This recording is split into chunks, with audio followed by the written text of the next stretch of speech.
reviens sur la musique.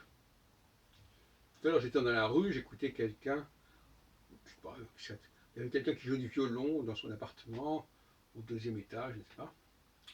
Et alors, ça m'a énervé quelque part, parce que faut distinguer l'émission et la réception.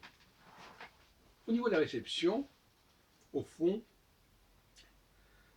il n'y a peut-être pas tellement de différence, quelque part, entre un son qui est produit par ceci ou par cela, par ce procédé ou par un autre. Mais en tout cas, au niveau de l'émission, c'est pas la même chose. Entre quelqu'un qui se sert d'un instrument avec ses mains, avec un objet, pour produire une musique, et quelqu'un qui produira une musique à partir de sa bouche, à partir de ses lèvres, à partir de ses mains, à partir de sa gorge, enfin bon, le sifflement c'est quelque chose d'assez mystérieux, on ne sait pas très bien comment ça fonctionne, eh bien l'émission n'est pas du tout la même chose. Dans un cas, on a une émission humaine, humaine, chose qui vient du corps, physique.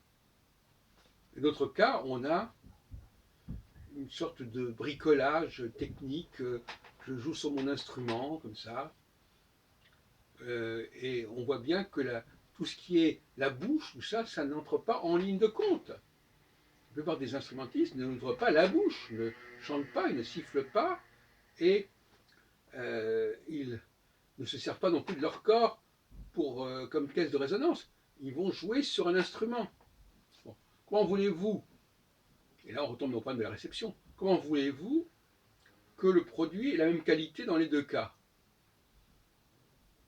Il y a des gens qui sont très attentifs à la façon dont ils mentent, comment on fabrique les produits qu'ils consomment, qui sont très dans l'écologie, et qui finalement vont écouter des musiques qui sont le résultat d'un instrument qui a été fabriqué avec du bois, avec différents types de supports et de matériaux, et qui en plus, si vous voulez, quelque part, n'émane pas réellement de la personne. Hein, c'est comme si moi, au lieu de parler, j'avais une espèce de, comme certaines personnes d'ailleurs qui ont effectivement une infirmité, je parlais à travers un micro, à travers tout un système de sonorisation. Bon, ça n'a rien à voir. Donc là, il y a un souci. Je voudrais le rappeler. Je crois que ce qui m'inquiète, c'est que la plupart des gens sont indifférents à ce problème. Même à la limite, le fait de parler, de chanter, est déjà un problème. La vraie musique, elle n'a pas besoin de paroles. Elle doit pouvoir faire sens par elle-même et non pas en utilisant des mots qui sont censés produire tel et tel effet. Et là, qui vont se surimposer à la musique. Là aussi, il y a une forme de tricherie, d'imposture. Au lieu de produire un effet affectif, amoureux ou dramatique, on va utiliser des mots qui sont porteurs de cet effet dramatique. C'est pas très sérieux.